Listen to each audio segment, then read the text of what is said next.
నా పేరు ఆకిపాటి సుభాష్ని, జనసేన పార్టీ రాష్ట్ర కార్యదర్శి తిరుపతి. నిన్న రోజా నోటికొచ్చినట్టు మాట్లాడుతున్నావు. రోజా, నీకు చాలాసార్లు చెప్పాము నోరు అదుపులో పెట్టుకో అని చెప్పేసి. ముందు ఇంట గెలిచి రచ్చ గెలిచి ముందు నువ్వు నిన్న పవన్ కళ్యాణ్ గారిని, చంద్రబాబు నాయుడు గారిని, బిఆర్ నాయుడు గారిని పదే పదే వీళ్ళ పేర్లు తీసేసి నిన్నెవరు పట్టించుకునే దిక్కు లేదు, మీ జగన్మోహన్ రెడ్డి నిన్ను వదిలేసినాడు, ఏదో పాపం ఇప్పుడు సెటప్ వేసుకొని అంటే ప్రభుత్వంలో వీళ్ళు ఉన్నప్పుడు వీళ్ళకు సాంప్రదాయాలు గుర్తురావు. పిల్లల్ని పక్కన కూర్చోబెట్టుకొని పూజలు చేయాలన్నది గుర్తురాదు. అదే పిల్లల్ని పక్కన పెట్టుకొని చెల్లెలకి ఆస్తులు ఇవ్వాలని గుర్తురాదు. ఇప్పుడు గుర్తొస్తుందా? ఇప్పుడు సాంప్రదాయం గుర్తొచ్చిందా? 5 ఏళ్ళు ఏం చేశారు వీళ్ళు? 5 ఏళ్లలో ఏ రోజన్నా ఇలా తిరుపతిలో వచ్చి ఆయన ఏ రోజన్నా వచ్చి ఉగాది పండుగ చేశాడా? ఈ వచ్చి మాట్లాడుతుంది కదా, పెద్ద ఆరింది లాగా మాట్లాడుతుంది కదా రోజా.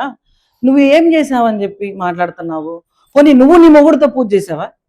నువ్వు నువ్వు నువ్వు కుటుంబ ఉగాది ఏం ముగ్గురితోనే పూజ చేయాలంటే ఊర్లో ఆడవాళ్ళందరూ వచ్చి సాగు కొడతారు నిన్ను.